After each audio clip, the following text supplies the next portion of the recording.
Welcome everyone. This is Jiten Patel. In this session, I will discuss about the what is seed and their classification. So seed is a fertilized, mature and living ovule which have the capacity to form a new plant. अगर बात करें classification of seed की, तो India के अंदर 3 generation system of seed production चलता है, जिसमें breeder seed, foundation and certified seed आते हैं। इन तीनों को मार्केटिंग एंड कमर्शियल कल्टीवेशन किया जाता है। ब्रीडर सीड न्यूक्लियस सीड से डेवलप होते हैं। अगर बात करें न्यूक्लियस सीड की, तो इसको फर्स्ट जनरेशन ऑफ सीड या इनिशियल सीड भी कहते हैं। न्यूक्लियस सीड को ओनली ओरिजिनल प्लांट ब्रीडर जो साइंटिस्ट होते हैं वही डेवलप करते हैं। न्यूक्लियस सीड का जेनेटिक और फिजिकल प्योरिटी 100% होता है। जेनेटिक प्योरिटी से आशय क्वालिटी ऑफ द सीड से है। फिजिकल प्योरिटी में 3 चीज़ें आती हैं: inert matter like sand, soil, other crop seed, wheat seed. एक टर्म है dockage. Physical impurity of seed sample is called dockage. तो वहाँ पे कोई भी डॉकेज नहीं होता है। फिजिकल प्योरिटी सभी सीड के लिए निर्धारित की गई है, जो मिनिमम 98% है। एक्सेप्शन है इसका कैरेट, जिसमें 95% है।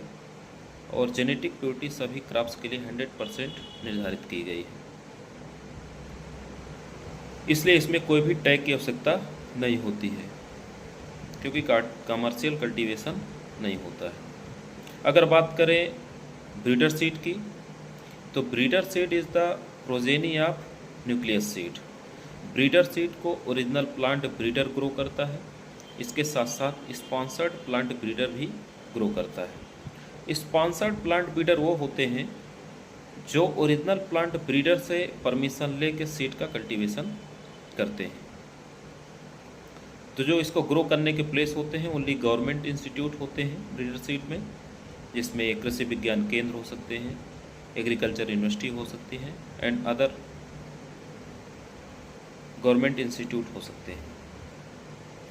ब्रीडर सीड में सीड सर्टिफिकेशन की आवश्यकता नहीं होती, लेकिन इसका टैग साइज होता है जो 12 × 6 सेंटीमीटर होता है। 12 सेंटीमीटर टैग की लेंथ होती है, 6 सेंटीमीटर टैग की विड्थ होती है। जो टैग कलर होता है ब्रीडर सीड का वो गोल्डन येलो होता है, क्योंकि टैग से ही किसी वस्तु की क्वालिटी निर्धारित होती है।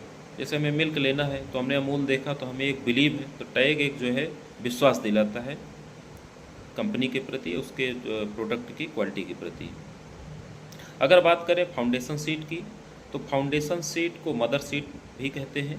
Foundation seed is the progeny of breeder seed.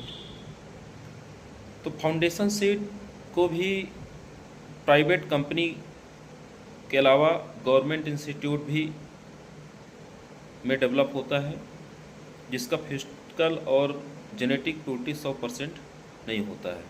जिसमें फिजिकल प्योरिटी होती है 98% और जेनेटिक प्योरिटी होती है 99.9 या 99.5%। जो फाउंडेशन सीड का टैग कलर होता है वो वाइट होता है। फाउंडेशन सीड का टैग साइज जो होता है 15 × 7.5 सेंटीमीटर होता है। 15 सेंटीमीटर टैग की लेंथ होती है, 7.5 सेंटीमीटर टैग की विड्थ होती है।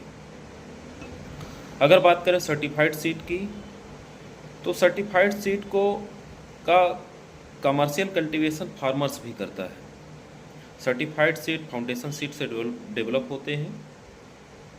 सर्टिफाइड सीड में का जो फिजिकल और प्योरिटी होता है वो 98% होता है और जेनेटिक प्योरिटी 99% होती है। सर्टिफाइड सीड का जो टैग का साइज होता है वो भी 15 × 7.5% होता है।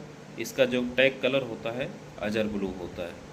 तो ये हुए 3 जनरेशन सिस्टम जो इंडिया में चलते हैं। इसके अलावा ऐसे भी कुछ सीड हैं जिनके किसी भी प्रकार की सर्टिफिकेशन की आवश्यकता नहीं होती है।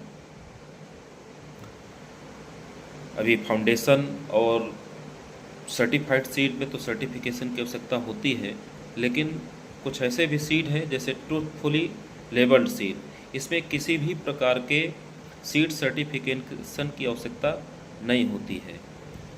इसका जो टैग साइज होता है 15x10 सेंटीमीटर होता है।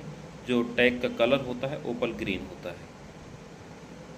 एक होते हैं registered seed, this is not common to India. इसका जो टैग कलर होता है वो पर्पल होता है, ये इंडिया में कॉमन नहीं है।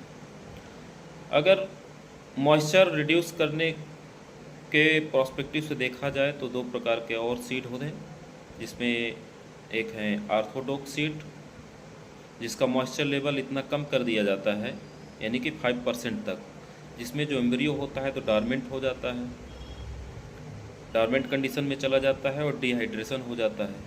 जब उसको एक्टिव करना होता है तो उसमें वाटर दिया जाता है तो रिहाइड्रेशन होता है, डॉर्मेंट एक्टिव होता है, जर्मिनेट होता है फिर आगे। तो ऑर्थोडॉक्स सीड में जो है जितने भी सीड हैं, जैसे फील्ड क्रॉप के सीड हैं, इनका मॉइस्चर लेवल 5% तक कर दिया जाता है, जिससे इसको लंबे समय तक, लॉन्ग टर्म तक जो है स्टोर कर सकते हैं। एक होते हैं रिकैल्सिट्रेंट सीड। तो रिकैल्सिट्रेंट सीड वैसे होते हैं जिनमें मॉइस्चर रिड्यूस किया जाता है, इसमें भी तो वो 14 से लेकर 30% तक मॉइस्चर रिड्यूस किया जाता है। अगर मोर देन 30% मॉइस्चर रिड्यूस किया जाता है तो उसकी वाइबिलिटी चली जाती है। ऑर्थोडॉक्स सीड में 5% तक मॉइस्चर रिड्यूस करके स्टोर करने पर भी उसकी वाइबिलिटी नहीं जाती है। तो ये हो गए सीड और सीड के टाइप। तो आई होप ये लेक्चर आपके समझ में आया होगा। Thank you very much.